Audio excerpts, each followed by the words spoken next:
Hai, Assalamualaikum warahmatullahi wabarakatuh. Kali ini kita akan membahas pembelajaran bahasa Indonesia bagi penutur asing. Yang pertama itu ialah definisi.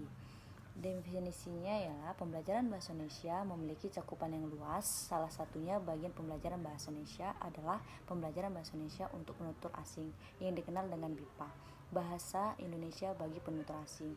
Beberapa orang menyebut dengan istilah BISBA, bahasa Indonesia sebagai bahasa asing. Akan tetapi keduanya memiliki pengertian yang sama. Bahasa Indonesia untuk penutur asing biasanya disebut BIPA, diprogramkan khusus bagi pelajar asing. Sebagian ranah dalam pembelajaran bahasa Indonesia karakteristik pelajar asing yang mempelajarinya. Nah, selanjutnya prinsip bagi pengajar BIPA. Pengajar akan menjadi sosok model bagi pembelajar sehingga memiliki kompetensi dan pengetahuan yang baik.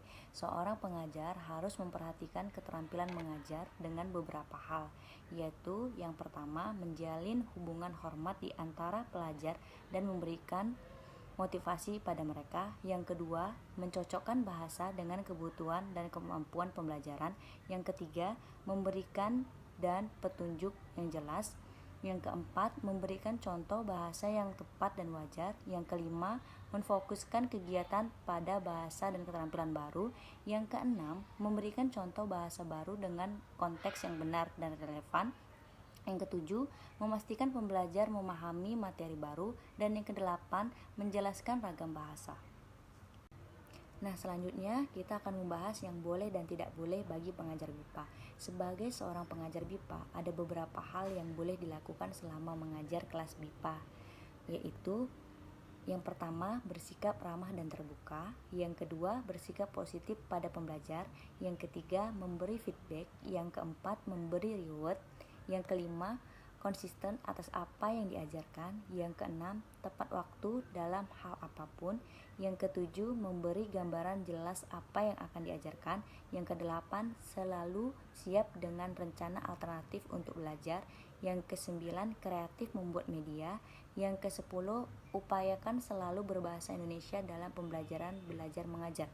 Yang kesebelas, beri kesempatan pembelajar aktif.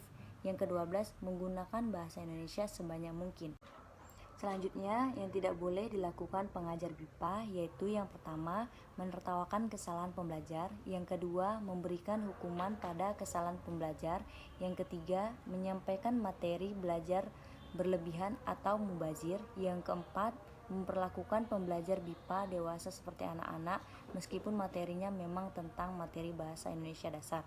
Yang kelima, menyampaikan materi secara acak atau tidak runtut. Yang keenam, menjelekkan bangsa Indonesia sebagai materi dalam pembelajaran BIPA. 7. Marah saat pembelajar komplain.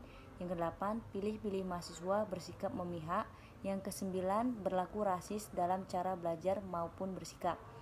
Yang ke-10, memaksa pembelajar melakukan sesuatu hal. Yang ke-11, banyak menggunakan kata bahasa asing selama belajar daripada menggunakan bahasa Indonesia. Sekian pembahasan materi mengenai pembelajaran bahasa Indonesia bagi penutur asing. Wassalamualaikum warahmatullahi wabarakatuh.